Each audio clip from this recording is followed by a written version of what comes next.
সিরাজগঞ্জে জাতীয় প্রাণিসম্পদ সপ্তাহ ও প্রাণিসম্পদ প্রদর্শনী ২২৫ অনুষ্ঠিত। সিরাজগঞ্জ প্রতিনিধি শাহ আলমের প্রতিবেদনে দেশীয় জাত আধুনিক প্রযুক্তি প্রাণিসম্পদ হবে উন্নতি এই প্রতিপাদ্যকে সামনে রেখে মঙ্গলবার ২৫ নভেম্বর ২০২৫ সিরাজগঞ্জ জেলা প্রাণিসম্পদ অফিস চত্বরে অনুষ্ঠিত হল জাতীয় প্রাণিসম্পদ সপ্তাহ ও প্রাণিসম্পদ প্রদর্শনী অনুষ্ঠিত হয়েছে। Doctor A K M. আনোয়ারুল হক জেলা প্রাণিসম্পদ অফিসার সিরাজগঞ্জের সভাপতিত্বে প্রধান অতিথি হিসেবে উপস্থিত ছিলেন সিরাজগঞ্জের সুযোগ্য জেলা প্রশাসক জনাব আমিনুল ইসলাম মহোদয়।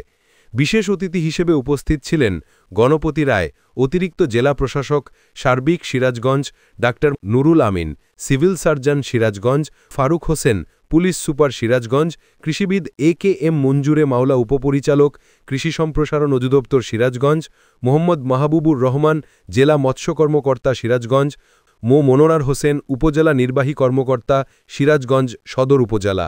প্রথমে রংবেরঙের বেলুন ও পায়রা উড়িয়ে অনুষ্ঠানের উদ্বোধন করেন প্রধান অতিথি ও আমন্ত্রিত অতিথিবৃন্দ।